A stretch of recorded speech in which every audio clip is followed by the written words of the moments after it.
Hello dear students and welcome you all on this creative online study channel। आज ਦੀ video ਵਿੱਚ ਆਪਾਂ 5th class ਦੇ new subject welcome life ਦੇ part number 6 ਨੂੰ ਪੜਾਂਗੇ and ਸਮਝਾਂਗੇ। ਅੱਜ ਦੇ ਚੈਪਟਰ ਦਾ ਨਾਮ ਹੈ ਸਭ ਦਾ ਬਰਾਬਰ ਸਤਿਕਾਰ।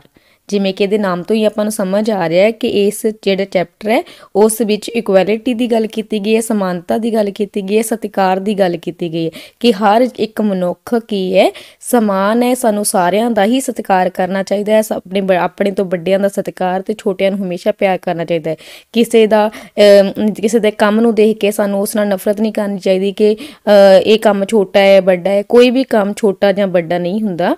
हर एक व्यक्ति जिहड़ा मेहनत कर रहा है वो व्यक्ति सत्कार दे काबिल है। ठीक है, हर व्यक्ति नूं सत्कार करना चाहिए। काम सारे व्यक्ति जिहड़े भी काम करते हैं उन्हां दा सत्कार होना चाहिए है। किसी कोई अमीर है गरीब है इस आधार ते सानूं वितकरा नहीं करना चाहिए। किसी दे धर्म के आधार ते वितकरा नहीं करना चाहिए। किसी दी जात के आधार ते जां किसी दे काम के आधार ते सानूं वितकरा नहीं करना चाहिए। सगों सानूं सारियां दा ही बराबर सत्कार करना चाहिए। इस विच यही समझाया गया। ठीक है, पढ़ते हैं चैप्टर नूं। समाजिक मेल जोल। सब तो पहला समाजिक समाज की गल की है। मेल जोल जिहड़े आपस च आपां मिल के रहने हैं। सब तो पहला की दिखाया गया है लोक कित्ताकारां दियां तस्वीरां। ठीक है, जिहड़े लोग अलग अलग काम करदे कित्ता हुंदा। ठीक है, कोई भी काम करना किहड़े भी धंधा करदा है किहड़ा काम कर रहा है उस दियां कुछ तस्वीरां दिखाई गई नीचे। सब तो पहले नंबर ते लोहे दा काम करन वाला लोहार। पहली पिक्चर जिहड़ा व्यक्ति लोहे का काम करता है ठीक है उसनूं लोहार कहा जाता है। पिक्चर च भी दिखाया गया। तो दूसरी पिक्चर है मिट्टी के भांडे बनाने वाला घुमियार। आप व्यक्ति देखो पिक्चर दिखाई दे रहा है ना कि मिट्टी के भांडे बना रहा, घड़ा बना रहा, दिए बना रहा। इदां दे जिहड़े मिट्टी के अलग अलग बर्तन बनते हैं वो की है जो मिट्टी के भांडे बनाउंदा है उहनूं की कहंदे आ घुमियार। अगली पिक्चर है खेती करन वाला किसान। जिहड़ा खेतों में खेती करता है उसनूं की कहा जाता है किसान। दाणे भुन्नण वाली जिहड़ा दाणे भुन्नदी है जिहड़ी पिंडां विच अगे हुंदा सी कि पिंड च एक ना एक भट्ठी जरूर हुंदी सी जिथे दाणे भुन्ने जांदे सी। जिहड़े दाणे भुन्नण वाली हुंदी उसनूं की बोलिया जांदा है पठियारन। इस दे की हुंदा है मक्की दे जिहड़े दाणे भुन्न के दित्ते जांदे ने जिन्हों आपां की बोलदे हां पॉपकॉर्न जिहड़े हुंदे ने वो है। ठीक है, अगे है सोने चांदी दे गहणे बनाउण वाला उसनूं की बोलदे आ सुनियार। जुत्तियां बनाउण वाला मोची। ये सारे की दसे गए ने कि जिहड़ा भी काम कर रहा व्यक्ति उसनूं की बोलिया जाता है। जिवें मिट्टी के भांडे बनाउण वाले नूं घुमियार बोलिया जाता है, लोहे दे काम करन वाले नूं लोहार बोलिया जाता है। ठीक है, इस तरह बाकी जिहड़े भी काम करते हैं उस दे नाल उन्हां नूं बुलाया जाता है। इस तो इलावा एक होर पिक्चर है लकड़ी का काम करन वाला तरखान। जिहड़ा लकड़ी का काम करता है उसनूं आपां की बोलदे आ तरखान। अगला है अभ्यास सही मिलान करो। ठीक है, इतना मिलान करना है जिवें आपां उपर देखे ही है उत्थों तुहानूं समझ आ गया होगा। पहला उन्होंने मिलान किया है लकड़ी का काम करने वाले नूं किहदे नाल मिलाया है तरखान नाल। ठीक है, सैकेंड है जुत्तियां बनाउण वाला। इसनूं आपां किहदे नाल मैच करांगे मोची नाल। जुत्तियां बनाउण वाले नूं की बोलदे ने मोची। अगे सोने चांदी दे गहणे बनाउण वाला कौन हुंदा है सुनियार। सोने चांदी दे गहणे बनाउण वाला सुनियार। लोहे का काम करन वाला लोहार। खेती करन वाला किसान। दाणे भुन्नण वाली पठियारन। ठीक है, ये तो तुहानूं वैसे भी उपर सारा कुछ दस ही दिता सी कि कौन की काम करता है। उस दे आधार पर थोड़ी एक तरह की टेस्टिंग हो रही है कि तुहानूं सही पता है या नहीं पता। इसलिए मैचिंग पाई गई है। सही मिलान करो। ये तुसीं भी अपनी कॉपी ते इसनूं उतार सकते हो। नैक्सट है अगे अभ्यास 2 अध्यापक विद्यार्थियों नूं दसेगा कि किस तरह वख-वख धंधिਆਂ ਦਾ जन्म होया है। ये सारे धंधे किस तरह समाजिक लोड़ विचों पैदा होए हन। कोई भी धंधा चंगा माड़ा नहीं हुंदा। सारे धंधिਆਂ ਦਾ आपस ਵਿੱਚ गूढ़ा संबंध हुंदा है। लोक कित्ताकार लोक कलाकार भी हुंदे हन। हर लोक कित्ते दी कोई ना कोई मूल समग्री हुंदी है। ਨਵੀਆਂ ਲੋੜਾਂ ਅਨੁਸਾਰ ਮਨੁੱਖੀ ਸਮਾਜ ਵਿੱਚ ਹਜ਼ਾਰਾਂ ਤਰ੍ਹਾਂ ਦੇ ਨਵੇਂ ਧੰਦੇ ਆ ਗਏ ਹਨ ਤੇ ਆ ਰਹੇ ਹਨ। ਠੀਕ ਹੈ, ਇਸ ਵਿੱਚ ਕੀ ਹੈ ਅੱਗੇ ਦੱਸਿਆ ਗਿਆ, ਪਹਿਲਾਂ ਸਾਰਾ ਕੁਝ ਸਮਝਾਉਣ ਤੋਂ ਬਾਅਦ ਜਿਹੜਾ ਲੈਸਨ ਜੇ ਇੰਨਾ ਕਰਨ ਤੋਂ ਬਾਅਦ ਅਧਿਆਪਕ ਵਿਦਿਆਰਥੀਆਂ ਨੂੰ ਦੱਸੇਗਾ ਕਿ ਵੱਖ-ਵੱਖ ਜਿਹੜੇ ਧੰਦੇ ਨੇ ਇਹਨਾਂ ਦਾ ਜਨਮ ਕਿੱਦਾਂ ਹੋਇਆ, ਇਹ ਕਿਵੇਂ ਪੈਦਾ ਹੋਏ ਨੇ, ਸਮਾਜਿਕ ਜਿਹੜੀ ਲੋੜ ਨੂੰ ਮੁੱਖ ਰੱਖਦਿਆਂ ਹੋਇਆ ਪੈਦਾ ਹੋਏ ਨੇ ਕਿ ਜਿਹੜਾ ਸਮਾਜ ਵਿੱਚ ਜਦੋਂ ਲੱਗਿਆ ਕਿ ਜਿਵੇਂ ਤਰਖਾਣ ਦੇ ਕੰਮ ਨੇ, ਜਦੋਂ ਦਰਵਾਜ਼ਿਆਂ ਦੀ ਲੋੜ ਪਈ ਜਾਂ ਕੋਈ ਆਪਣੀ ਲੱਕੜੀ ਦਾ ਕੋਈ ਕੰਮ ਕਰਨ ਦੀ ਲੋੜ ਪਈ, ਜਿਨ੍ਹਾਂ ਨੇ ਇਸ ਕੰਮ ਵਿੱਚ ਮੁਹਾਰਤ ਹਾਸਲ ਕਰ ਲਈ ਉਹ ਤਰਖਾਣਾ ਕੰਮ ਵਿੱਚ ਆ ਗਏ। ਠੀਕ ਹੈ ਨਾ, ਜਿਨ੍ਹਾਂ ਨੇ ਖੇਤੀ ਦੇ ਕੰਮ ਕਰਨ ਵਿੱਚ ਮੁਹਾਰਤ ਹਾਸਲ ਕਰ ਲਈ ਉਹ ਖੇਤੀ ਦੇ ਕੰਮ ਆ। ਲੋਹਾਰ ਦਾ ਕੰਮ, ਜਦੋਂ ਲੋਹੇ ਦੀਆਂ ਔਜ਼ਾਰ ਬਣਾਉਣ ਦੀ ਜ਼ਰੂਰਤ ਪਈ ਤਾਂ ਲੋਹਾਰ ਜਿਹੜੇ ਸੀਗੇ, ਜਿਨ੍ਹਾਂ ਲੋਕਾਂ ਨੇ ਉਹਨਾਂ ਔਜ਼ਾਰਾਂ ਨੂੰ ਬਣਾਉਣਾ ਸ਼ੁਰੂ ਕਰਤਾ ਤਾਂ ਉਹ ਲੋਹਾਰਾ ਕੰਮ ਵਿੱਚ ਉਹਨਾਂ ਦਾ ਜਿਵੇਂ ਨਿਪੁੰਨ ਹੋ ਗਏ। ਠੀਕ ਹੈ, ਇਸੇ ਤਰ੍ਹਾਂ ਅਲੱਗ-ਅਲੱਗ ਜਿਹੜੀਆਂ ਲੋੜਾਂ ਨੇ ਉਹਨਾਂ ਨੂੰ ਮੁੱਖ ਰੱਖਦੇ ਹੋਇਆ ਇਹਨਾਂ ਜਿਹੜੇ ਧੰਦਿਆਂ ਦਾ ਜਿਹੜਾ ਜਨਮ ਹੋਇਆ।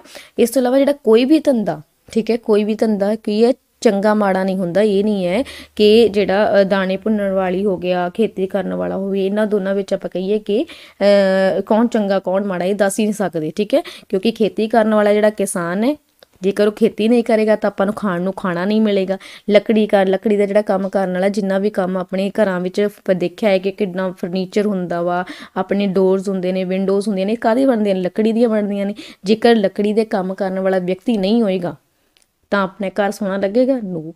ਇਸ ਤੋਂ ਇਲਾਵਾ ਘਰ ਵਿੱਚ ਕਿੰਨੇ ਤਰ੍ਹਾਂ ਦੇ ਆਪਣਾ ਤੁਸੀਂ ਜੇ ਆਲੇ ਦੁਆਲੇ ਵਿੱਚ ਹੱਥ ਮਾਰੋ ਤਾਂ ਬਹੁਤ ਜਿਹੜਾ ਸਮਾਨ ਹੈ ਉਹ ਲੱਕੜੀ ਦਾ ਬਣਿਆ ਹੁੰਦਾ ਹੈ। ਠੀਕ ਹੈ, ਫਰਨੀਚਰ ਤੋਂ ਲੈ ਕੇ ਛੋਟੀ ਤੋਂ ਛੋਟੀ ਚੀਜ਼ ਤੋਂ ਲੈ ਕੇ ਵੱਡੀ ਤੋਂ ਵੱਡੀ ਚੀਜ਼ ਲੱਕੜੀ ਦੀ ਬਣੀ ਹੁੰਦੀ ਹੈ। ਕਿ ਲੱਕੜੀ ਦੇ ਕੰਮ ਜਿਹੜਾ ਕੰਮ ਕਰਦਾ ਉਸ ਤੋਂ ਬਿਨਾਂ, ਲੱਕੜੀ ਤੋਂ ਬਿਨਾਂ, ਜੋ ਬਣੀਆਂ ਹੋਈਆਂ ਚੀਜ਼ਾਂ ਤੋਂ ਬਿਨਾਂ ਆਪਾਂ ਰਹਿ ਸਕਦੇ ਹਾਂ? ਨੋ। ਇਸ ਤਰ੍ਹਾਂ ਹੀ ਲੋਹੇ ਦਾ ਕੰਮ ਕਰਨ ਵਾਲਾ, ਕਿੰਨੇ ਤਰ੍ਹਾਂ ਦੇ ਜਿਹੜਾ ਲੋਹੇ ਦਾ ਆਪਾਂ ਔਜ਼ਾਰ ਘਰ 'ਚ ਵਰਤਦੇ ਹਾਂ।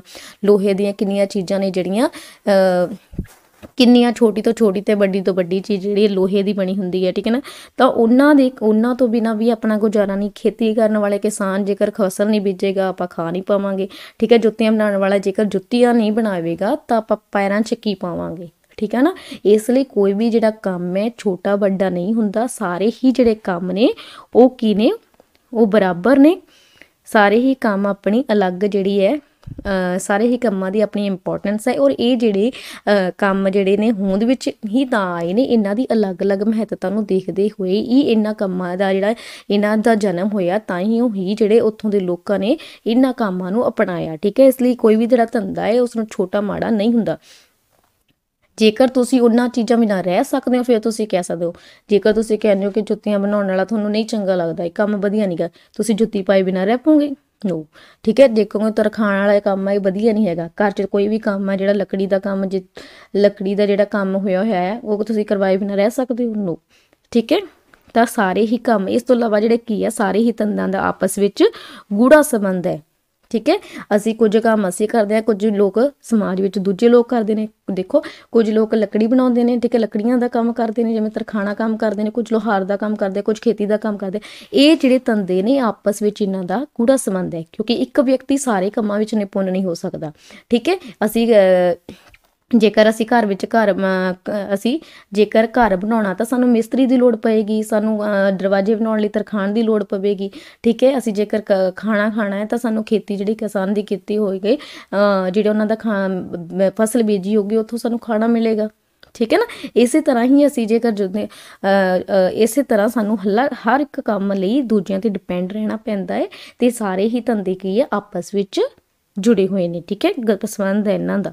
ਇਸ ਤੋਂ ਇਲਾਵਾ ਹਰ ਲੋਕ ਕਿੱਤੇ ਦੀ ਕੋਈ ਨਾ ਕੋਈ ਮੂਲ ਸਮੱਗਰੀ ਦਾ ਮਤਲਬ ਕੀ ਹੁੰਦਾ ਹੈ ਕਿ ਹਰ ਇੱਕ ਧੰਦੇ ਦੀ ਕੋਈ ਨਾ ਕੋਈ ਬੇਸਿਕ ਜਿਹੜੀ ਮਟੀਰੀਅਲ ਹੁੰਦਾ ਹੈ। ਠੀਕ ਹੈ, ਜਿਹੜਾ ਜਿਸ ਤੋਂ ਬਿਨਾਂ ਉਹ ਧੰਦਾ ਹੋ ਹੀ ਨਹੀਂ ਸਕਦਾ। ਜਿਵੇਂ ਲੋਹਾਰ ਕੰਮ ਲਈ ਹੈ, ਲੋਹਾਰਾ ਕੰਮ ਵਿੱਚ ਜੇਕਰ ਲੋਹਾ ਨਹੀਂ ਹੋਏਗਾ ਤਾਂ ਉਹ ਧੰਦਾ ਬਣ ਜਾਏਗਾ? ਨੋ। ਠੀਕ ਹੈ, ਹਰ ਇੱਕ ਲੋਕ ਜਿਹੜਾ ਕਿੱਤਾ ਵਾ ਲੋਹਾਰ ਕੰਮ ਲਈ, ਲੋਹਾ ਜਿਹੜੀ ਹੈ ਉਹਦੀ ਇੰਪੋਰਟੈਂਸ ਹੈ। ਜੇਕਰ ਲੋਹਾ ਨਹੀਂ ਹੋਏਗਾ ਤਾਂ ਲੋਹਾਰ ਦਾ ਕਿੱਤਾ ਖਤਮ ਹੀ ਹੋ ਜਾਏਗਾ। ਇਸੇ ਤਰ੍ਹਾਂ ਹੀ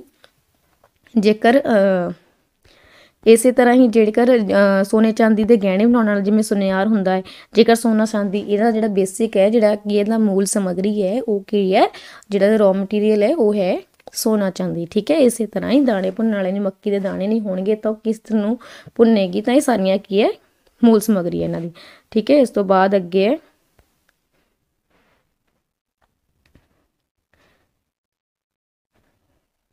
ਅਭਿਆਸ 3 ਹਰੇਕ ਲੋਕ ਧੰਦੇ ਦੀ ਕੋਈ ਨਾ ਕੋਈ ਮੂਲ ਸਮੱਗਰੀ ਹੁੰਦੀ ਹੈ। ਅਧਿਆਪਕ ਵਿਦਿਆਰਥੀਆਂ ਕੋਲੋਂ ਮੂਲ ਸਮੱਗਰੀ ਸੰਬੰਧੀ ਪ੍ਰਸ਼ਨ ਪੁੱਛੇਗਾ ਤੇ ਖਾਲੀ ਥਾਂ ਭਰਨ ਲਈ ਕਹੇਗਾ। ਠੀਕ ਹੈ, ਨੀਚੇ ਕੀ ਦਿੱਤਾ ਗਿਆ ਹੈ ਕਿ ਮੂਲ ਸਮੱਗਰੀ, ਜਿਵੇਂ ਕਿ ਮੈਂ ਤੁਹਾਨੂੰ ਬੱਚੇ ਪਹਿਲਾਂ ਵੀ ਦੱਸਿਆ ਸੀ, ਮੂਲ ਸਮੱਗਰੀ ਹੁੰਦਾ ਕਿ ਜਿਹੜਾ ਵੀ ਕੰਮ ਹੈ ਉਸ ਤੋਂ ਬਿਨਾਂ ਹੋ ਨਹੀਂ ਸਕਦਾ। ਜਿਵੇਂ ਤਰਖਾਣ ਦੇ ਕੰਮ ਨੂੰ ਲਈ ਮੂਲ ਸਮੱਗਰੀ ਕੀ ਆਊਗੀ? ਤਰਖਾਣ ਦਾ ਕੰਮ ਕੀ ਹੁੰਦਾ? ਜਿਹੜਾ ਲੱਕੜੀ ਵਾਲਾ ਕੰਮ ਕਰਦਾ ਉਸ ਨੂੰ ਆਪਾਂ ਤਰਖਾਣ ਕਹਿੰਦੇ ਆ। ਤਾਂ ਤਰਖਾਣ ਦੇ ਕੰਮ ਲਈ ਸਭ ਤੋਂ ਪਹਿਲਾਂ ਜ਼ਰੂਰਤ ਕੀ ਹੈ? ਲੱਕੜੀ ਦੀ ਹੈ। ਇਸ ਤੋਂ ਬਾਅਦ ਹੀ ਉਹ ਡੋਰਸ ਵਿੰਡੋਜ਼ ਫੇਰ ਹੀ ਬਣਾਏ ਲੱਕੜੀ ਦੇ। ਪਹਿਲਾਂ ਮੂਲ ਸਮੱਗਰੀ ਕੀ ਆ ਗਈ? ਲੱਕੜੀ। ਠੀਕ ਹੈ, ਇਸੇ ਤਰ੍ਹਾਂ ਲੋਹਾਰ ਕੰਮ ਲਈ ਕੀ ਹੋਗੀ? ਲੋਹਾਰਾ ਕੰਮ ਲਈ ਕਿਹੜੀ ਮੂਲ ਸਮੱਗਰੀ ਹੋਏਗੀ? ਲੋਹਾ। ਸੁਨਿਆਰ ਲਈ ਸੋਨਾ ਚਾਂਦੀ। ਜੁੱਤੀਆਂ ਬਣਾਉਣ ਵਾਲੇ ਲਈ ਕੀ ਹੋਏਗੀ ਮੂਲ ਸਮੱਗਰੀ? ਚਮੜਾ। ਠੀਕ ਹੈ, ਇਹ ਸੀ ਸਾਰਾ ਤੁਹਾਡਾ ਬੱਚੇ ਕੰਮ ਜਿਹੜਾ ਸੀਗਾ ਤੀਸਰਾ ਅਭਿਆਸ ਸੀ। ਅੱਗੇ ਹੈ ਅਸੀਂ ਸਭ ਬਰਾਬਰ ਹਾਂ। ਠੀਕ ਹੈ, ਇਸ ਵਿੱਚ ਅੱਗੇ ਬਰਾਬਰ ਦਿੱਤਾ ਦੇ ਸੀਗੇ। ਮਨੁੱਖ ਦਾ ਸਫ਼ਰ ਦੱਸਿਆ ਗਿਆ। ਪਹਿਲਾਂ ਮਨੁੱਖ ਦਾ ਸਫ਼ਰ। ਮਨੁੱਖ ਨੂੰ ਪਸ਼ੂ ਤੋਂ ਸਮਾਜਿਕ ਪਸ਼ੂ ਬਣਨ ਲਈ ਕਰੋੜਾਂ ਸਾਲ ਲੱਗ ਗਏ। ਆਰੰਭ 'ਚ ਚੁਫੇਰੇ ਜੰਗਲ ਹੀ ਜੰਗਲ ਸਨ। ਮਨੁੱਖ ਨਿੱਕੇ ਨਿੱਕੇ ਕਬੀਲਿਆਂ ਦੀ ਸ਼ਕਲ ਵਿੱਚ ਵਸਦੇ ਸਨ। ਉਹ ਗੁਫਾਵਾਂ ਅਤੇ ਦਰਖਤਾਂ ਉੱਤੇ ਰਹਿੰਦੇ ਸਨ। ਉਹਨਾਂ ਦਾ ਕੋਈ ਪੱਕਾ ਟਿਕਾਣਾ ਨਹੀਂ ਸੀ ਹੁੰਦਾ। ਰੁੱਤਾਂ ਬਦਲਦੀਆਂ ਤਾਂ ਉਹ ਰਹਿਣ ਵਾਲੀ ਥਾਂ ਵੀ ਬਦਲ ਲੈਂਦੇ। ਉਹਨਾਂ ਕੋਲ ਪਹਿਨਣ ਲਈ ਕੱਪੜਾ ਨਹੀਂ ਸੀ ਹੁੰਦਾ। ਉਹ ਪੱਥਰਾਂ ਦੇ ਔਜ਼ਾਰਾਂ ਨਾਲ ਜਾਨਵਰਾਂ ਦਾ ਸ਼ਿਕਾਰ ਕਰਦੇ। ਉਹਨਾਂ ਦਾ ਮਾਸ ਖਾ ਲੈਂਦੇ ਤੇ ਖੱਲ ਨੂੰ ਸੁਕਾ ਕੇ ਆਪਣੀ ਦੇਹ ਉੱਤੇ ਲਾ ਲੈਂਦੇ। ਠੀਕ ਹੈ, ਦੇਹ ਮਤਲਬ ਹੁੰਦਾ ਸਰੀਰ, ਖੱਲ ਹੁੰਦਾ ਜਿਹੜਾ ਜਾਨਵਰਾਂ ਦਾ ਜਿਹੜਾ ਮਾਸ ਦਾ ਹੁੰਦਾ ਹੈ, ਠੀਕ ਹੈ ਨਾ, ਉਹ ਚੀਜ਼ ਹੁੰਦੀ ਹੈ ਖੱਲ। ਠੀਕ ਹੈ, ਇਸ ਵਿੱਚ ਦੱਸਿਆ ਗਿਆ ਕਿ ਕਰੋੜਾਂ ਸਾਲ ਪਹਿਲਾਂ ਜਿਹੜਾ ਮਨੁੱਖ, ਜਿਸ ਤਰ੍ਹਾਂ ਅੱਜ ਆਪਾਂ ਘਰਾਂ ਵਿੱਚ ਰਹਿੰਦੇ ਹਾਂ, ਖਾਣ ਲਈ ਅਲੱਗ-ਅਲੱਗ ਤਰ੍ਹਾਂ ਦੇ ਪਕਵਾਨ ਖਾਂਦੇ ਹਾਂ, ਪਹਿਲਾਂ ਇਸ ਤਰ੍ਹਾਂ ਦਾ ਨਹੀਂ ਸੀ। ਜਿਹੜਾ ਮਨੁੱਖ ਸੀ ਪਹਿਲਾਂ ਕੀ ਕਰਦਾ ਸੀਗਾ? ਪਹਿਲਾਂ ਜੰਗਲ ਹੁੰਦੇ ਸੀ, ਸਾਰੇ ਆਲੇ ਦੁਆਲੇ ਜੰਗਲ ਹੁੰਦੇ ਸੀ। ਜਿਹੜਾ ਮਨੁੱਖ ਸੀ ਉਹ ਇਕੱਲਾ ਰਹਿੰਦਾ ਸੀ। ਠੀਕ ਹੈ, ਇਸ ਤੋਂ ਇਲਾਵਾ ਉੱਥੋਂ ਦਾ ਜਿਹੜਾ ਫਲ ਫਰੂਟ ਖਾ ਕੇ ਆਪਣਾ ਗੁਜ਼ਾਰਾ ਕਰਦਾ ਸੀ। ਹੌਲੀ ਹੌਲੀ ਕੀ ਕੀਤਾ ਉਹਨਾਂ ਨੇ? ਜਿਹੜੇ ਲੋਹੇ ਦੇ ਜਿਹੜੇ ਔਜ਼ਾਰ ਬਣਾ ਲਏ ਤੇ ਸ਼ਿਕਾਰ ਕਰਨਾ ਸ਼ੁਰੂ ਕਰਤਾ। ਸ਼ਿਕਾਰ ਕਰਕੇ ਉਹ ਜਿਹੜਾ ਜਾਨਵਰਾਂ ਦਾ ਮਾਸ ਖਾਣ ਲੱਗ ਗਿਆ। ਪਹਿਲਾਂ ਉਹ ਸੀਗਾ ਕੱਪੜੇ ਨਹੀਂ ਪਾਉਂਦਾ ਸੀ, ਨੰਗਾ ਹੀ ਰਹਿੰਦਾ ਸੀਗਾ। ਠੀਕ ਹੈ, ਹੌਲੀ ਹੌਲੀ ਉਹਨੇ ਕੀ ਕੀਤਾ? ਜਾਨਵਰਾਂ ਦੇ ਜਿਹੜੀ ਖੱਲ ਵਾ, ਜਦੋਂ ਜਾਨਵਰਾਂ ਨੂੰ ਮਾਰ ਦਿੰਦੇ ਆ ਨਾ, ਤਾਂ ਜਿਹੜਾ ਮਾਸ ਉਹਦਾ ਹੁੰਦਾ, ਜਿਹੜੀ ਖੱਲ ਹੁੰਦੀ ਆ, ਉਹਨੂੰ ਸੁਕਾ ਲੈਂਦਾ ਸੀ ਤੇ ਆਪਣੇ ਦੇਹ ਉੱਤੇ, ਆਪਣੇ ਸਰੀਰ ਨੂੰ ਉਸ ਨਾਲ ਢੱਕ ਲੈਂਦਾ ਸੀ। ਠੀਕ ਹੈ, ਇਸ ਤੋਂ ਇਲਾਵਾ ਕੋਈ ਉਹਦਾ ਪੱਕਾ ਟਿਕਾਣਾ ਨਹੀਂ ਹੁੰਦਾ ਸੀ। ਕੋਈ ਜਿਸ ਤਰ੍ਹਾਂ ਆਪਾਂ ਅੱਜ ਪੱਕੇ ਘਰਾਂ ਵਿੱਚ ਰਹਿੰਦੇ ਹਾਂ, ਆਪਣਾ ਟਿਕਾਣਾ ਹੈ ਕਿ ਅਸੀਂ ਇਸ ਪਿੰਡ ਵਿੱਚ ਰਹਿੰਦੇ ਹਾਂ, ਇਸ ਸ਼ਹਿਰ ਵਿੱਚ ਰਹਿੰਦੇ ਹਾਂ, ਇਸ ਗਲੀ ਨੰਬਰ 'ਚ ਰਹਿੰਦੇ ਹਾਂ। ਉਸ ਸਮੇਂ ਜਿਹੜਾ ਮਨੁੱਖ ਸੀ ਉਹਨਾਂ ਦਾ ਕੋਈ ਪੱਕਾ ਟਿਕਾਣਾ ਨਹੀਂ ਹੁੰਦਾ ਸੀ। ਉਹ ਜੰਗਲ ਵਿੱਚ ਜਿੱਥੇ ਉਹਦੀਆਂ ਲੋੜਾਂ ਪੂਰੀਆਂ ਹੁੰਦੀਆਂ ਸਨ ਉੱਥੇ ਰਹਿ ਪੈਂਦੇ ਸੀ। ਜਿਵੇਂ ਮੰਨ ਲਓ ਕਿ ਠੰਡ ਲੱਗਦੀ ਸੀ ਤਾਂ ਆਪਣਾ ਜਿਹੜੇ ਏਰੀਏ 'ਚ ਉਹਨਾਂ ਨੂੰ ਸੂਟ ਕਰਦਾ ਸੀਗਾ ਉਸ ਏਰੀਏ ਵਿੱਚ ਚਲੇ ਜਾਂਦੇ ਸੀਗੇ, ਉਸ ਇਲਾਕੇ ਵਿੱਚ ਚਲੇ ਜਾਂਦੇ ਸੀਗੇ। ਪਹਿਲਾਂ ਮਨੁੱਖ ਇਕੱਲਾ ਰਹਿੰਦਾ ਸੀ। ਹੌਲੀ ਹੌਲੀ ਜਦੋਂ ਉਹਨੇ ਜਾਨਵਰਾਂ ਤੋਂ, ਜੰਗਲੀ ਜਾਨਵਰਾਂ ਤੋਂ ਆਪਣਾ ਬਚਾਅ ਕਰਨ ਲਈ ਉਹ ਕੀ ਕਰਨ ਲੱਗ ਗਿਆ? ਹੌਲੀ ਹੌਲੀ ਉਹ ਝੁੰਡ ਬਣਾ ਕੇ ਰਹਿਣ ਲੱਗ ਗਿਆ ਤੇ ਗੁਫਾਵਾਂ ਵਿੱਚ ਰਹਿਣਾ ਸ਼ੁਰੂ ਕਰਤਾ। ਠੀਕ ਹੈ, ਇਸ ਤਰ੍ਹਾਂ ਕੀ ਸੀਗਾ? ਇਸ ਤਰ੍ਹਾਂ ਉਹਨਾਂ ਨੇ ਕੀਤਾ ਕਿ ਜੇ ਕੱਪੜੇ ਦਾ ਕੀਤਾ ਤੇ ਔਜ਼ਾਰ ਬਣਾ ਕੇ ਕਰਨ ਲੱਗਿਆ ਤੇ ਆਪਣੇ ਕੱਪੜਾ ਬਣਾਉਣ ਲੱਗ ਗਿਆ। ਨੈਕਸਟ ਹੈ, ਅੱਗੇ ਵੀ ਇਹਦੀ ਦੱਸਿਆ ਗਿਆ ਕਿ ਕਿਸ ਤਰ੍ਹਾਂ ਪਹਿਲਾਂ ਜਿਹੜਾ ਮਨੁੱਖ ਸੀ ਉਹ ਕਿਸ ਤਰ੍ਹਾਂ ਆਪਣਾ ਜੀਵਨ ਬਤੀਤ ਕਰਦਾ ਸੀ। ਜਦੋਂ ਕਦੀ ਅਸਮਾਨੀ ਬਿਜਲੀ ਨਾਲ ਜੰਗਲ 'ਚ ਅੱਗ ਲੱਗਦੀ ਤਾਂ ਉਹ ਬਹੁਤ ਡਰ ਜਾਂਦੇ। ਉਹਨਾਂ ਲਈ ਅੱਗ ਬਹੁਤ ਡਰਾਉਣੀ ਅਤੇ ਬੇਕਾਬੂ ਜਿਹੀ ਚੀਜ਼ ਸੀ।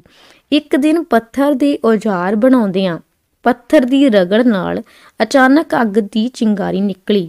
ਮਨੁੱਖ ਦੇ ਮਨ ਅੰਦਰੋਂ ਇਹ ਸੋਚ ਉੱਭਰੀ ਕਿ ਇਸ ਚਿੰਗਾਰੀ ਨੂੰ ਆਪਣੀ ਮਨਮਰਜ਼ੀ ਨਾਲ ਵੀ ਵਰਤਿਆ ਜਾ ਸਕਦਾ ਹੈ। ਇਸ ਤਰ੍ਹਾਂ ਅੱਗ ਦੀ ਖੋਜ ਹੋਈ। ਇਸ ਖੋਜ ਨੇ ਮਨੁੱਖ ਦੇ ਜਿਉਣ ਦੇ ਢੰਗ ਨੂੰ ਬਦਲ ਕੇ ਰੱਖ ਦਿੱਤਾ। ਉਹ ਮਾਸ ਨੂੰ ਅੱਗ ਤੇ ਪਕਾ ਕੇ ਖਾਣ ਲੱਗਾ। ਉਹ ਅੱਗ ਨਾਲ ਲੋੜ ਜੋਗਾ ਜੰਗਲ ਸਾਫ਼ ਕਰਨ ਲੱਗਾ ਤੇ ਉਸ ਸਾਫ਼ ਥਾਂ ਤੇ ਖੇਤੀ ਕਰਨ ਲੱਗਾ। ਠੀਕ ਹੈ, ਇਸ ਤੋਂ ਬਾਅਦ ਕੀ ਦੱਸਿਆ ਗਿਆ ਕਿ ਜਦੋਂ ਮਨੁੱਖ ਸੀਗਾ ਪਹਿਲਾਂ ਇਕੱਲਾ ਰਹਿੰਦਾ ਸੀ, ਹੌਲੀ ਹੌਲੀ ਉਹ ਝੁੰਡ ਵਿੱਚ ਰਹਿਣ ਲੱਗ ਗਿਆ। ਜਿਹੜੇ ਜੰਗਲੀ ਜਾਨਵਰਾਂ ਤੋਂ ਆਪਣਾ ਬਚਾਅ ਕਰਨ ਲਈ ਝੁੰਡ ਵਿੱਚ ਰਹਿਣਾ ਸ਼ੁਰੂ ਕਰਤਾ, ਕਬੀਲਿਆਂ 'ਚ ਰਹਿਣਾ ਸ਼ੁਰੂ ਕਰਤਾ। ਪਰੰਤੂ ਜਿਹੜੇ ਵੀ ਦੇਖੋ ਉਧਰ ਕੁਦਰਤੀ ਜਿਹੜੀਆਂ ਆਫਤਾਂ ਹੁੰਦੀਆਂ ਸੀ, ਕੁਦਰਤੀ ਐਕਟੀਵਿਟੀ ਜਿਹੜੀਆਂ ਹੁੰਦੀਆਂ ਸਨ, ਠੀਕ ਹੈ ਨਾ, ਨੈਚੁਰਲ ਜਿਹੜੀ ਐਕਟੀਵਿਟੀਜ਼, ਜਿਵੇਂ ਮੰਨ ਲਓ ਮੀਂਹ ਪੈਣਾ, ਬੱਦਲ ਗਰਜਣਾ, ਠੀਕ ਹੈ ਨਾ, ਇਸ ਤੋਂ ਇਲਾਵਾ ਬਿਜਲੀ ਲਸ਼ਕਣੀ। ਠੀਕ ਹੈ, ਜਿਹੜਾ ਮਨੁੱਖ ਸੀ ਉਸ ਟਾਈਮ ਬਿਜਲੀ ਜਦੋਂ ਲਸ਼ਕਦੀ ਸੀ ਉਸ ਤੋਂ ਉਹ ਘਬਰਾ ਜਾਂਦਾ ਸੀ ਕਿ ਪਤਾ ਨਹੀਂ ਇਹ ਕੀ ਹੋ ਗਿਆ, ਅਸਮਾਨੀ ਬਿਜਲੀ ਨਾਲ ਕੀ ਹੋ ਗਿਆ। ਜਦੋਂ ਜੰਗਲ ਵਿੱਚ ਕਦੇ ਅੱਗ ਲੱਗ ਜਾਂਦੀ ਸੀ, ਅਸਮਾਨੀ ਬਿਜਲੀ ਡਿੱਗ ਪੈਂਦੀ ਸੀ ਤਾਂ ਅੱਗ ਲੱਗ ਜਾਂਦੀ ਸੀ ਤਾਂ ਉਹ ਬਹੁਤ ਜ਼ਿਆਦਾ ਡਰ ਜਾਂਦੇ ਸੀ। ਉਹਨਾਂ ਨੂੰ ਲੱਗਦਾ ਸੀ ਜਿਹੜੀ ਅੱਗ ਚੀਜ਼ ਹੈ ਉਹ ਬਹੁਤ ਹੀ ਬੁਰੀ ਚੀਜ਼ ਆ। ठीक है। हौली हौली की होया कि जिवें दस्सिया गया ना कि उन्होंने शिकार करने लई औजार बनाने शुरू किए, शिकार करने लई उन्होंने औजार बनाने की शुरू किए। तो उसने एक बार की होया कि उन्होंने पत्थर ना पत्थर, ठीक है, बनाते बनाते जो पत्थर नाल पत्थर नूं आपस में टकराया, जो आप पत्थर नाल पत्थर नूं घिसिया ना, दो पत्थर नूं लैके घिसता तो उन्हां विचों की हो गया एक अग की चिंगारी निकली। तो उन्होंने उस तरह अग की खोज की कि अग नूं असीं खुद भी इदां पैदा कर सकते हैं तो अपनी लोड़ अनुसार उसनूं वरत सकते हैं। जो हौली हौली जो उन्होंने अग इदां जलाउणी शुरू की तो अग तो उन्होंने की किया, मांस नूं जिहड़ा पहलां कच्चा ही मांस खांदा सी, ठीक है ना, हौली हौली वो मांस नूं पका के खाण लग गया। इस तो इलावा जंगल सीगा, ठीक है, जंगल 'ਚ फिर वो की करदा सी, जिहड़े जिन्नी क जगह उन्होंने साफ करनी हुंदी सी उन्नी क जगह नूं अग ला दिंदे सी ते उस जगह ते वो अपना उस जगह नूं साफ कर लई ते उस तो बाद उस जगह ते उन्होंने खेती करनी शुरू की। कुछ ना कुछ पहलां दा सीगा जिन्ना क जंगल 'ਚ उन्होंने फल फ्रूट मिल गया वो खा के वो गुजारा कर लेंदे सन, ठीक है। परंतु हौली हौली उन्होंने की कीता कि फसल उगाउणी शुरू की, उन्होंने अपने खाण जोगा जिहड़ा बीजना शुरू किया, ठीक है, खेती करनी शुरू की। नैक्सट है पहिए की खोज बारे है। अग तो बाद उसने पहिए की खोज कर ली। पहिए की खोज नाल उसकी यात्रा की शुरुआत हुई। मनुख हौली हौली अपनी सोच नूं विकसित करता गया। पहलां वो संकेतां जां इशारियां राहीं अपनी गल कहंदा हुंदा सी, फिर वो हरेक शै नूं नां देण लग पिया। इस नाल उसदी सब नालों वड्डी प्राप्ति भाषा की शुरुआत हुई, ठीक है। हौली हौली जो अग की खोज हुई तो इस तो बाद उन्होंने की किया, उन्होंने शुरुआत की कि उन्होंने एक पहिए की खोज की। पहिया मतलब जिहड़ा हुंदा, ठीक है ना, गोल पहिया जिहड़ा हुंदा पहिए की खोज की, जिस नाल जो पहिए की खोज की तो उन्होंने दो पहिया मिला के जिहड़ा की हुंदा टांगा जिंदा दा बना लिया तो उस तरह हौली हौली उन्होंने यात्रा शुरू की। पहलां पैदल जांदा सी ना, जिथे भी जाना हुंदा सीगा, हौली हौली उन्होंने पहिए की एक पहिया गड्डी बना के उस उत्ते बैठ के जाना शुरू किया, जिस नाल उन्होंने की है सफ़र तय करना होर भी सौखा हो गया। वो फिर ठीक है उन्होंने यात्रा की शुरुआत हो गई। पहलां इस तो इलावा होर की करदा सी, पहलां जिहड़ा इस समय ठीक है जो अग की खोज हुई, पहिए की खोज हुई, जो गुफा विच रहिंदा सी जां इकट्ठे रहिंदे सन, वो आपस विच बोलदे नहीं सन, ठीक है। वो की करदे सन, इशारियां नाल गल्लां करदे सी, क्योंकि उन्होंने बोलना ही नहीं आउंदा सी उस समय भी जिवें आपां आपस विच गल कर लैंदे हाँ भी मैनूं भुख लगी है, जां वो इशारे ही करके दसदे सी कि सानूं भुख लगी है, जां कोई डरदे सी उन्हां दे इशारियां तो आपस ਦੀਆਂ ਗੱਲਾਂ समझदे सन। हौली हौली की कीता उन्हें हर एक शै मतलब हर एक चीज़ नूं उन्होंने नाम देना शुरू किया, ठीक है। मान लो कोई भी चीज़ है जिवें अग नूं अग अग कहना शुरू करता तो सारे उन्होंने उन्होंने अग कहना शुरू करता, ठीक है। इस तरह ही अलग अलग जिहड़ियां चीज़ां ने उन्होंने नाम देना शुरू करता, उन्हां चीज़ों तो उन्होंने भाषा का विकसित हुई। भाषा का की हुंदा जिन्हां नाल आपां अपने विचार जिहड़े ने सांझे करदे हैं, ठीक है। इस तरह जिहड़ा की होया भाषा की इस तरह शुरुआत हुई।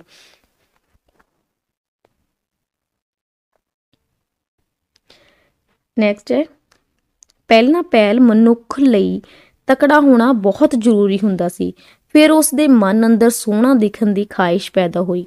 वो कुदरती शैयां नूं अपने शरीर का शिंगार बनाउण लगा, ठीक है। सदियां तक वो घोगे छिप्पियां तो लैके हड्डियां तक अपने शिंगार लई वरतदा रहा। सोहना दिखण दी ये ख्वाहिश उसनूं सदियां बाद सोने चांदी दे गहणियां तक ले आई, ठीक है। पहला मनुख नूं कोई सोहना दी इदां दी इच्छा नहीं हुंदी सी। पहला उहदा मनुख दा हुंदा सी कि असीं ताकतवर बणीए तां कि असीं जिहड़ा की है दुश्मणां दा मुकाबला कर सकीए जां जानवरां दा जिहड़ा मुकाबला कर सकीए, ठीक है। इसलिए उन्हां दी ताकतवर होना उन्हां लई बहुत जरूरी सी। इसलिए औजार रखदे सन अपनी सेफ्टी लई। वो लोहे दे जिहड़े औजार बना के, लोहे दे जिहड़े भी हथियार बना के अपने कोल रखदे सन तकड़ा होण दी, ठीक है ना। हौली हौली उन्हां दे मन विच इच्छा जागी कि सानूं अपने शरीर नूं सोहना भी बनाउणा चाहीदा है थोड़ा जिहा, ठीक है।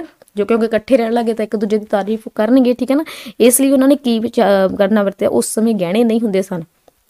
फिर उन्होंने की वरतना शुरू करता, घोगे छिप्पियां हड्डियां ਜਿਹੜੀਆਂ ਹਨ ਨੇ ਉਹਨਾਂ ਦੇ ਵੀ ਉਹਨਾਂ ਨੇ ਹਾਰ ਜੇ ਬਣਾ ਕੇ ਆਪਣੇ ਗਲਾਂ ਵਿੱਚ ਪਾਉਣੇ ਸ਼ੁਰੂ ਕਰਤੇ। ਅਲੱਗ-ਅਲੱਗ ਤਰੀਕੇ ਨਾਲ ਉਹਨਾਂ ਨੇ ਇਹਨਾਂ ਨਾਲ ਸ਼ਿੰਗਾਰ ਕਰਨਾ ਸ਼ੁਰੂ ਕਰਤਾ, ਠੀਕ ਹੈ। ਘੋਗੇ ਛਿੱਪੀਆਂ ਤੋਂ ਲੈ ਕੇ ਹੱਡੀਆਂ ਤੱਕ, ਠੀਕ ਹੈ। ਉਸ ਸਮੇਂ ਸੋਨਾ ਚਾਂਦੀ ਨੇ ਹੌਲੀ ਹੌਲੀ ਜਦੋਂ ਮਨੁੱਖ ਵਿਕਸਿਤ ਹੁੰਦਾ ਰਿਹਾ, ਹੁਣ ਤੱਕ ਜਿਹੜੇ ਵੀ ਆਪਾਂ ਸ਼ਿੰਗਾਰ ਕਰਨ ਲਈ ਹੁਣ ਕੀ ਵਰਤਣ ਲੱਗੇ, ਸੋਨਾ ਚਾਂਦੀ, ਠੀਕ ਹੈ।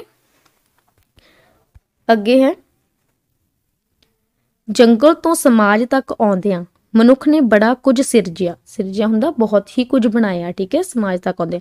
ਹੌਲੀ ਹੌਲੀ ਉਸਨੇ ਕੱਪੜਾ ਬੁਣਨ ਦੀ ਸ਼ੁਰੂਆਤ ਕੀਤੀ, ਲੋਹੇ ਦੇ ਔਜ਼ਾਰ ਅਤੇ ਹਥਿਆਰ ਬਣਨ ਲੱਗੇ, ਲੱਕੜੀ ਨੂੰ ਤਰਾਸ਼ ਕੇ ਵੱਖ-ਵੱਖ ਚੀਜ਼ਾਂ ਬਣਾਈਆਂ ਜਾਣ ਲੱਗੀਆਂ, ਪਾਣੀ ਅਤੇ ਅਨਾਜ ਨੂੰ ਸੰਭਾਲਣ ਲਈ ਮਿੱਟੀ ਦੇ ਭਾਂਡੇ ਬਣਾਏ ਜਾਣ ਲੱਗੇ।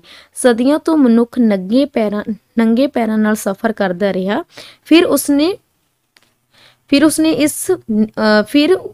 ਫਿਰ ਇਸਨੇ ਮੋਏ ਮਤਲਬ ਮਰੇ ਹੋਏ ਜਿਹੜੇ ਪਸ਼ੂਆਂ ਦੇ ਚੰਮ ਦੀਆਂ ਜੁੱਤੀਆਂ ਬਣਾਉਣ ਦਾ ਕੰਮ ਸ਼ੁਰੂ ਕੀਤਾ, ਠੀਕ ਹੈ। ਹੌਲੀ ਹੌਲੀ ਜਦੋਂ ਜੰਗਲ 'ਚ ਆਉਂਦਾ ਹੁੰਦਾ ਫਿਰ ਕੀ ਕੀਤਾ ਉਹਨਾਂ ਨੇ, ਹੌਲੀ ਹੌਲੀ ਕੱਪੜਾ ਬੁਣਨਾ ਸ਼ੁਰੂ ਕੀਤਾ। ਕੱਪੜਾ ਬੁਣ ਕੇ ਉਹਨਾਂ ਨੇ ਆਪਣੇ ਸਰੀਰ ਨੂੰ ਪਹਿਨਣਾ ਸ਼ੁਰੂ ਕੀਤਾ। ਔਜ਼ਾਰ ਬਣਾਉਣ ਲਈ ਉਹਨਾਂ ਨੇ ਲੋਹੇ ਦੀ ਵਰਤੋਂ ਕੀਤੀ, ਹੋਰ ਵੀ ਜਿਹੜੇ ਸੀਗੇ ਹਥਿਆਰ ਬਣਾਉਣ ਲਈ, ਠੀਕ ਹੈ। ਇਸ ਤੋਂ ਇਲਾਵਾ ਜਿਹੜੀ ਲੱਕੜੀ ਆ, ਲੱਕੜੀ ਨੂੰ ਤਰਾਸ਼ ਕੇ ਮਤਲਬ ਲੱਕੜੀ ਦੀਆਂ ਅਲੱਗ-ਅਲੱਗ ਚੀਜ਼ਾਂ ਬਣਾ ਕੇ, ਠੀਕ ਹੈ, ਵੱਖ-ਵੱਖ ਚੀਜ਼ਾਂ ਬਣਾਈਆਂ। ਪਾਣੀ ਅਤੇ ਅਨਾਜ ਨੂੰ ਸੰਭਾਲਣ ਲਈ ਪਹਿਲਾਂ ਕਿਹੜੇ ਆਪਾਂ ਅੱਜ ਬਰਤਨ ਵਰਤਦੇ ਹਾਂ, ਸਟੀਲ ਦੇ ਹੋ ਗਏ, ਕੱਚ ਦੇ ਹੋ ਗਏ, ਬਰਤਨ ਪਹਿਲਾਂ ਨਹੀਂ ਹੁੰਦੇ ਸਨ, ਠੀਕ ਹੈ। ਪਹਿਲਾਂ ਕਿਹੜਾ ਸੀਗਾ, ਹੌਲੀ ਹੌਲੀ ਜਿਵੇਂ ਟਾਈਮ ਨੂੰ ਦੇਖਦੇ ਹੋਏ ਕਿ ਅਸੀਂ ਅਨਾਜ ਕਿਹਦੇ ਵਿੱਚ ਸੰਭਾਲ ਕੇ ਰੱਖਾਂਗੇ, ਭਾਂਡੇ ਤਾਂ ਹੋਣੇ ਚਾਹੀਦੇ ਨੇ, ਇਸ ਕਰਕੇ ਉਹਨਾਂ ਨੇ ਜਿਹੜੇ ਮਿੱਟੀ ਦੇ ਭਾਂਡੇ ਬਣਾਉਣੇ ਸ਼ੁਰੂ ਕਰ ਦਿੱਤੇ, ਠੀਕ ਹੈ, ਘੜੇ ਬਣਾਉਣੇ ਸ਼ੁਰੂ ਕੀਤੇ, ਮਿੱਟੀ ਦੇ ਭਾਂਡੇ ਬਣਾਉਣੇ ਸ਼ੁਰੂ ਕੀਤੇ। ਹੌਲੀ ਪਹਿਲਾਂ ਜਿਹੜਾ ਮਨੁੱਖ ਸੀ ਉਹ ਨੰਗੇ ਪੈਰੀ ਸਫ਼ਰ ਕਰਦਾ ਸੀ, ਤਾਂ ਇਸ ਲੋੜ ਨੂੰ ਦੇਖਦਿਆਂ ਹੋਇਆ ਕਿ ਸਾਨੂੰ ਜਿਹੜੇ ਨੰਗੇ ਪੈਰਾਂ ਵਿੱਚ ਪਾਉਣ ਲਈ ਵੀ ਸਾਡੇ ਕੋਲ ਕੁਝ ਹੋਣਾ ਚਾਹੀਦਾ। ਤਾਂ ਉਹਨਾਂ ਨੇ ਕੀ ਕੀਤਾ, ਕੁਝ ਜਿਹੜੇ ਲੋਕਾਂ ਨੇ ਇਸ ਧੰਦੇ ਨੂੰ ਅਪਣਾਇਆ ਕਿ ਉਹਨਾਂ ਨੇ ਪਸ਼ੂਆਂ ਦੇ ਜਿਹੜੇ ਮੋਏ ਮਤਲਬ ਕੀ ਹੁੰਦਾ, ਮਰੇ ਹੋਏ ਜਿਹੜੇ ਪਸ਼ੂ ਨੇ ਉਹਨਾਂ ਦੇ ਚੰਮ, ਜਿਹੜਾ ਉਹਨਾਂ ਦਾ ਮਾਸ ਹੁੰਦਾ ਹੈ ਉਸ ਤੋਂ ਚਮੜਾ ਹੁੰਦਾ ਹੈ ਬਣਦਾ ਹੈ, ਤੇ ਉਸ ਦੀਆਂ ਚੰਮ ਦੀਆਂ ਜੁੱਤੀਆਂ ਬਣਾਉਣੀਆਂ ਸ਼ੁਰੂ ਕੀਤੀਆਂ ਤੇ ਇਹ ਕੰਮ ਸ਼ੁਰੂ ਹੋ ਗਿਆ, ਠੀਕ ਹੈ। ਇਸ ਤਰ੍ਹਾਂ ਜਿਹੜਾ ਪਿੱਛੇ ਦੱਸੇ ਗਏ ਸੀ ਧੰਦੇ, ਇਹਨਾਂ ਦਾ ਜਨਮ ਇਸ ਤਰ੍ਹਾਂ ਹੋਇਆ ਹੈ, ਠੀਕ ਹੈ। ਅਲੱਗ-ਅਲੱਗ ਲੋੜਾਂ ਨੂੰ ਮੁੱਖ ਰੱਖਦਿਆਂ ਹੋਏ ਇਹਨਾਂ ਧੰਦਿਆਂ ਦਾ ਜਨਮ ਹੋਇਆ ਹੈ। ਨੈਕਸਟ ਹੈ, ਵਕਤ ਦੇ ਬੀਤਣ ਨਾਲ ਮਨੁੱਖ ਦੀ ਭਟਕਣ ਦਾ ਅੰਤ ਹੋਣ ਲੱਗਾ। ਉਹ ਇੱਕ ਥਾਂ ਤੇ ਟਿਕ ਕੇ ਜਿਉਣ ਨੂੰ ਤਰਜੀਹ ਦੇਣ ਲੱਗੇ। ਤਰਜੀਹ ਹੁੰਦਾ ਕਿ ਇੰਪੋਰਟੈਂਸ ਦੇਣ ਲੱਗੇ, ਪ੍ਰੈਫਰੈਂਸ ਦੇਣ ਲੱਗੇ ਕਿ ਇੱਕ ਜਗ੍ਹਾ ਘੁੰਮਣ ਦੀ ਬਜਾਏ ਅਸੀਂ ਇੱਕ ਜਗ੍ਹਾ ਤੇ ਟਿਕ ਕੇ ਰਹੀਏ। ਗੁਫਾਵਾਂ ਅਤੇ ਦਰਖਤਾਂ ਦੀ ਥਾਂ ਉਹਨੇ ਘਾਹ ਫੂਸ ਦੇ ਢਾਰੇ ਤੇ ਝੋਪੜੀਆਂ ਬਣਾਉਣੀਆਂ ਸ਼ੁਰੂ ਕਰ ਦਿੱਤੀਆਂ। ਇਸ ਤੋਂ ਬਾਅਦ ਮਨੁੱਖ ਨੇ ਪਹਿਲਾਂ ਕੱਚੀਆਂ ਤੇ ਫਿਰ ਇਹਨਾਂ ਨੂੰ ਇੱਟਾਂ ਨੂੰ ਪਕਾ ਕੇ ਪੱਕੇ ਮਕਾਨ ਬਣਾਉਣੇ ਸ਼ੁਰੂ ਕਰ ਦਿੱਤੇ। ਕਰੋੜਾਂ ਵਰ੍ਹਿਆਂ ਦੇ ਸਫ਼ਰ ਤੋਂ ਬਾਅਦ ਅੱਜ ਦਾ ਮਨੁੱਖ ਵਿਗਿਆਨਕ ਤਰੱਕੀ ਦੀਆਂ ਸਿਖਰਾਂ ਤੇ ਨੂੰ ਛੂਹ ਰਿਹਾ ਹੈ, ਠੀਕ ਹੈ। ਇਸ ਤੋਂ ਬਾਅਦ ਕੀ ਹੋ ਗਿਆ, ਜਦੋਂ ਸਾਰਾ ਕੁਝ ਇਹਨਾਂ ਕਰਨ ਤੋਂ ਬਾਅਦ ਹੌਲੀ ਹੌਲੀ ਮਨੁੱਖ ਨੂੰ ਪਹਿਲਾਂ ਤਾਂ ਦੱਸਿਆ ਗਿਆ ਨਾ, ਪਹਿਲਾਂ ਜਿਹੜਾ ਮਨੁੱਖ ਸੀ ਇੱਕ ਜਗ੍ਹਾ ਤੇ ਟਿਕ ਕੇ ਨਹੀਂ ਰਹਿੰਦਾ ਸੀ, ਸਮਾਂ ਬਦਲਣ ਦੇ ਨਾਲ ਉਹ ਆਪਣਾ ਜਿਹੜਾ ਥਾਂ ਟਿਕਾਣਾ ਬਦਲ ਦਿੰਦਾ ਸੀ। ਪਰੰਤੂ ਹੌਲੀ ਹੌਲੀ ਉਹਨਾਂ ਨੇ ਕੀ ਲੱਗਿਆ ਕਿ ਸਾਨੂੰ ਇੱਕ ਜਗ੍ਹਾ ਤੇ ਟਿਕ ਕੇ ਰਹਿਣ ਦੀ ਜ਼ਰੂਰਤ ਹੈ, ਠੀਕ ਹੈ। ਤਾਂ ਉਹਨਾਂ ਨੇ ਗੁਫਾਵਾਂ ਤੇ ਦਰਖਤਾਂ ਦੀ ਥਾਂ ਕੀ ਬਣਾਉਣਾ ਕੀਤਾ, ਘਾਹ ਫੂਸ ਨੂੰ ਇਕੱਠਾ ਕਰਕੇ ਜਾਂ ਝੌਂਪੜੀਆਂ ਬਣਾ ਲਈਆਂ। ਹੌਲੀ ਹੌਲੀ ਜਿਹੜਾ ਇੰਨਾ ਵਿਕਾਸ ਕੀਤਾ ਕਿ ਕੱਚੇ ਘਰ ਬਣਾਉਣੇ ਸ਼ੁਰੂ ਕਰਤੇ, ਠੀਕ ਹੈ। ਇਸ ਤੋਂ ਬਾਅਦ ਉਹਨਾਂ ਨੇ ਆਪਣੀਆਂ ਜਿਹੜੀਆਂ ਇੱਟਾਂ ਨੂੰ ਪਕਾ ਕੇ ਪੱਕੇ ਮਕਾਨ ਬਣਾਉਣੇ ਸ਼ੁਰੂ ਕਰ ਦਿੱਤੇ। ਤੇ ਅੱਜ ਜਿਹੜਾ ਇਸ ਦਾ ਨਤੀਜਾ ਦੇਖ ਲਓ ਕਿ ਅੱਜ ਜਿਹੜਾ ਵਿਗਿਆਨਿਕ ਤਰੱਕੀ ਦਾ ਦੌਰ ਹੈ, ਅੱਜ ਕਿੱਡੇ ਫਲੈਟ ਨੇਗੇ, ਠੀਕ ਹੈ। ਇਸ ਨਾਲ ਨੈਕਸਟ ਹੈ ਸਿੱਟਾ ਕੀ ਹੈ, ਇਸ ਦਾ ਕਨਕਲੂਜ਼ਨ ਕੀ ਹੈ। ਮਨੁੱਖ ਦੇ ਵਿਕਾਸ ਦੀ ਕਹਾਣੀ ਪੜ੍ਹਨ ਤੋਂ ਬਾਅਦ ਅਸੀਂ ਇਸ ਸਿੱਟੇ ਉੱਤੇ ਪਹੁੰਚੇ ਹਾਂ ਕਿ ਮਨੁੱਖ ਨਾਂ ਦੀ ਜਾਤੀ ਨੇ ਕਰੋੜਾਂ ਵਰ੍ਹਿਆਂ ਦੇ ਮਿਹਨਤ ਭਰੇ ਸਫ਼ਰ ਤੋਂ ਬਾਅਦ ਅੱਜ ਵਾਲਾ ਮੁਕਾਮ ਪ੍ਰਾਪਤ ਕੀਤਾ ਹੈ। ਇਹ ਗੱਲ ਯਾਦ ਰੱਖਣੀ ਚਾਹੀਦੀ ਹੈ ਕਿ ਮਨੁੱਖਤਾ ਨੂੰ ਅੱਜ ਵਾਲੇ ਮੁਕਾਮ ਤੱਕ ਪਹੁੰਚਾਉਣ ਲਈ ਹਰ ਮਨੁੱਖ ਨੇ ਆਪਣਾ ਹਿੱਸਾ ਪਾਇਆ ਹੈ, ਸੋ ਸਭ ਮਨੁੱਖ ਬਰਾਬਰ ਹਨ, ਠੀਕ ਹੈ। ਇਸ ਵਿੱਚ ਸਾਰਾ ਸਿੱਟਾ ਕੀ ਨਿਕਲਿਆ ਕਿ ਮਨੁੱਖ ਦੀ ਜਿਹੜੀ ਕਹਾਣੀ ਹੈ, ਜਿਹੜੀ ਕਿ ਕਰੋੜਾਂ ਵਰ੍ਹਿਆਂ ਦੀ ਹੈ, ਇਹ ਕੋਈ ਅੱਜ ਇੱਕ ਦਿਨ ਵਿੱਚ ਹੋਣ ਵਾਲਾ ਨਹੀਂ ਵੀ ਇੱਕ ਦਿਨ 'ਚ ਉਹਨਾਂ ਨੇ ਅੱਗ ਦੀ ਖੋਜ ਕਰ ਲਈ, ਇੱਕ ਦਿਨ 'ਚ ਉਹਨਾਂ ਨੇ ਆਹ ਕੰਮ ਸ਼ੁਰੂ ਕਰਤਾ। ਇਹ ਬਹੁਤ ਹੀ ਟਾਈਮ ਲੱਗਣ ਤੋਂ ਬਾਅਦ ਉਹਨਾਂ ਨੇ ਮਿਹਨਤ ਭਰਿਆ ਜਿਹੜਾ ਅੱਜ ਅਸੀਂ ਬਹੁਤ ਹੀ ਆਲੀਸ਼ਾਨ ਮਹਿਲਾਂ ਵਿੱਚ ਰਹਿੰਦੇ ਹਾਂ, ਬਹੁਤ ਹੀ ਆਸਾਨੀ ਨਾਲ ਇੱਕ ਜਗ੍ਹਾ ਤੋਂ ਦੂਜੀ ਜਗ੍ਹਾ ਜਾਂਦੇ ਹਾਂ, ਐਰੋਪਲੇਨ ਦੀ ਖੋਜ ਹੋ ਚੁੱਕੀ ਹੈ, ਕਿੰਨਾ ਕੁਛ ਅੱਜ ਕੱਲ੍ਹ ਤਰੱਕੀ ਦੇ ਰਾਹ 'ਤੇ ਆਪਾਂ, ਠੀਕ ਹੈ। ਤਾਂ ਅੱਜ ਜਿਹੜਾ ਮੁਕਾਮ ਹਾਸਲ ਕਰਨ ਲਈ ਬਹੁਤ ਹੀ ਜਿਹੜੀ ਪਹਿਲਾਂ ਵਾਲੇ ਲੋਕਾਂ ਨੇ ਬਹੁਤ ਜ਼ਿਆਦਾ ਮਿਹਨਤ ਕੀਤੀ ਹੈ। ਇਸ ਤੋਂ ਇਲਾਵਾ ਇੱਕ ਕੀ ਕਿਹਾ ਗਿਆ ਕਿ ਅੱਜ ਤੱਕ ਮਨਾਉਣ ਲਈ ਹਰ ਇੱਕ ਮਨੁੱਖ ਨੇ ਹਿੱਸਾ ਪਾਇਆ ਹੈ। ਹੁਣ ਉੱਥੇ ਇਹ ਨਹੀਂ ਕਹਿ ਸਕਦੇ ਕਿ ਹਾਂ ਸਿਰਫ ਇੱਕ ਜਿਹੜੇ ਕਿ ਤੁਹਾਨੂੰ ਧੰਦੇ ਪਸੰਦ ਹਨ ਸਿਰਫ ਉਹਨਾਂ ਨੇ ਹੀ ਹਿੱਸਾ ਪਾਇਆ ਹੈ। ਇਸ ਲਈ ਸਾਰੇ ਹੀ ਧੰਦੇ ਜਿਹੜੇ ਨੇ ਉਹ ਬਰਾਬਰ ਨੇ, ਠੀਕ ਹੈ। ਇਸ ਲਈ ਕੋਈ ਵੀ ਇਹ ਨਹੀਂ ਕਹੇਗਾ ਕਿ ਆਹ ਕੰਮ ਜਿਹੜਾ ਹੈ ਉਹ ਜ਼ਿਆਦਾ ਵਧੀਆ ਹੈ। ਉਸ ਟਾਈਮ ਜਦੋਂ ਪੈਰਾਂ 'ਚ ਪਾਉਣ ਨੂੰ ਚੱਪਲ ਨਹੀਂ ਸੀਗੀ, ਨੰਗੇ ਪੈਰ ਰਹਿੰਦੇ ਸੀ, ਉਸ ਟਾਈਮ ਜੁੱਤੀਆਂ ਮਿਲਣਾ ਇੱਕ ਬਹੁਤ ਹੀ ਪ੍ਰਾਪਤੀ ਵਾਲੀ ਗੱਲ ਸੀ ਕਿ ਮਨੁੱਖ ਦਾ ਜਿਹੜਾ ਸਫ਼ਰ ਸੀ ਆਸਾਨ ਹੋ ਗਿਆ, ਮਨੁੱਖ ਦੀ ਥਕਾਵਟ ਘੱਟ ਹੋਣੀ ਕਿਉਂਕਿ ਉਸ ਟਾਈਮ, ਠੀਕ ਹੈ।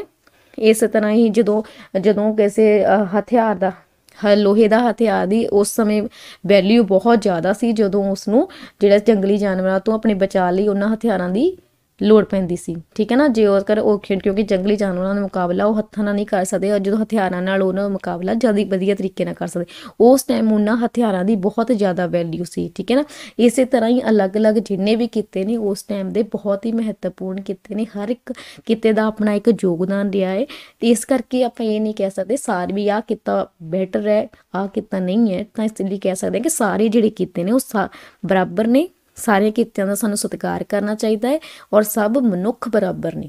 ठीक है, कोई भी जिहड़ा भी मर्जी काम कर रहा होवे तुहाडे मन विच उन्हां लई सत्कार होना चाहिए, वो मेहनत कर रहा है, मेहनत करके कमा के खा रहा है। अगे है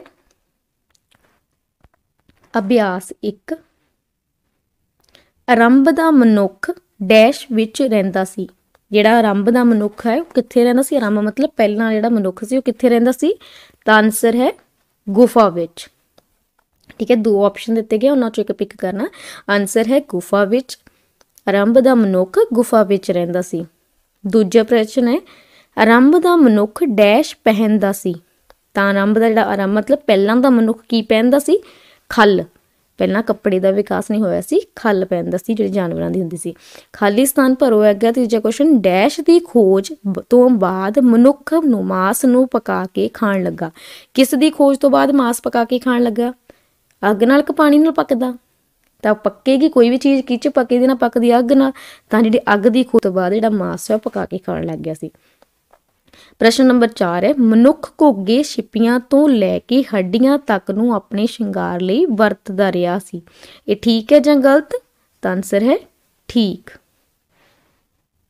अगे है खाली स्थान भरो मनुख लोड़ जोगा डैश साफ करके उस साफ थां डैश करन लगा। लोड़ जोगा उन्हें की साफ किया सी, जंगल। ठीक है, पहले नंबर ते आएगा। और उस थां ते फिर साफ करन तो बाद की करन लग्या, खेती करन लग्या। ठीक है, दूसरी नंबर ते आएगा। इत्थे जिहड़ियां तुहाडा ये एक्सरसाइज है कंप्लीट हुंदी है, तुसीं इसनूं चंगी तरह अपनी कॉपी ते उतार सकते हो। ठीक है जी, नैक्सट देखते हैं की है। अगे है अभ्यास 2 विद्यार्थी मनुख के विकास के ਵੱਖ-ਵੱਖ पड़ावां दौरान कीतियां खोजां ते सिੱਟਿਆਂ ਨੂੰ याद रखणगे। ਜਿਹੜੇ विद्यार्थी ने जिन्ना भी कुछ समझाया गया कि अग की खोज हुई, पहिए की खोज हुई, खेती करने लई किदां ਉਹ जंगलां ਝੌਂਪੜੀਆਂ 'ਚ रहना शुरू किया, इन्हां ਨੂੰ विकास के ਜਿਹੜੇ पड़ाव ने इन्हां ਨੂੰ याद रखेगा ते ਸਿੱਟਿਆਂ ਨੂੰ याद रखेगा कि की ਸਿੱਟਾ निकलिया। ठीक है, ਇੱਥੇ ਬੱਚੇ ਤੁਹਾਡਾ ਇਹ ਚੈप्टर ਜਿਹੜਾ ਕੰਪਲੀਟ ਹੁੰਦਾ है। ਤੁਸੀਂ ਵੀ ਸਾਰੇ ही ਧੰਦਿਆਂ ਦਾ, ਸਾਰੇ ही ਕਿੱਤਿਆਂ ਦਾ ਸਤਿਕਾਰ ਕਰੋਗੇ। ਕਿਸੇ ਨੂੰ ਇਹ ਨਹੀਂ ਕਹੋਗੇ कि ਇਹ ਜਿਹੜਾ किता है ये काम है, ये छोटा है, बड़ा है, किसी नाल किसी भी प्रकार का वितकरा नहीं करोगे। सारे ही मनुख समान हैं। ठीक है, और उम्मीद करदी हां तुहानूं ये वीडियो समझ आए, तुहानूं ये चैप्टर चंगी तरह समझ आया होवेगा और तुहानूं ये वीडियो पसंद आई होवेगी। Thank you.